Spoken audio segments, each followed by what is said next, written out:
Conquest and sovereignty had long been at the core of Mayan politics. Bloodshed and enslavement produced leaders, dynasties, and gave rise to entire kingdoms. Establishing rule often manifested in the form of the visual. In order to communicate power, monuments, murals, and friezes were erected to pay homage to those who possessed it.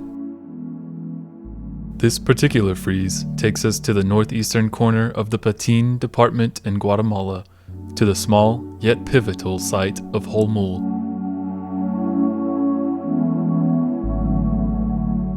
Located between the then warring kingdoms of Canul and Tikal, Holmul held great political and geographical significance. It allowed access to the coast for Tikal, and inversely the promise of obsidian and jade in the highlands for Canul. After many years of warring between the two kingdoms, a victor arose. Near the end of the early classic period, Canul seized control of Holmul, and a new head was appointed to govern the city. The king of the vassal city of Naranjo, Wasal, named Ochchan Yopat as Holmul's new leader. To legitimize his reign in Holmul, a frieze was built at the foundation of a rectangular pyramid at the site. It depicted Ochchan Yopat as a deity and signified his right to rule. Discovered in July of 2013 by archaeologist Francisco Estrada Belli in a tunnel left open by looters, it is said to be one of the best preserved examples of its kind. Measuring roughly 8 meters wide by 2 meters high, this frieze was painted in an array of colors, evidenced by residue still present today. Even now, red, blue, green, and yellow can be seen on its facade.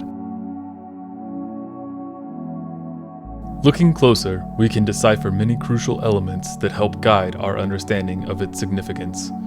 The stucco frieze depicts 3 main figures and 2 auxiliary, all in elaborate headdresses, implying their royal status. The central figure is the only one to be shown in a front-facing position, emphasizing his authority.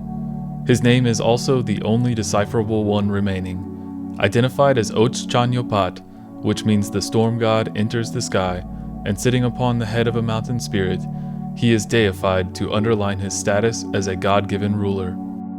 Beneath him, 2 feathered serpents emerge in either direction from the mountain spirit, wrapping around the facade and framing 2 figures that are facing toward the center. Seated with legs crossed, they are depicted as ancestral deities holding glyphs that read Na Waj, or first tamale. This is seen as the act of a sacred food offering. Panning further out, we can see the auxiliary figures sitting in profile view on either side, looking outward. At first glance, they appear to be separate figures. However, on closer inspection, they appear to be wearing the same royal garb and sitting atop the same spirit head as the central figure, mirroring and accenting his authority. The glyphs that run along the bottom of the frieze indicate that the edifice was commissioned by the powerful ruler of Naranjo, Wasal, indicating the reach and power of the Canul kingdom, also known as the Kingdom of the Snake. The text also suggests that the monument was erected less than 30 years after Tikal suffered that major defeat, sometime around 590 AD. As a result of this loss, the rest of the late classic period was defined under the reign of the Canul kingdom.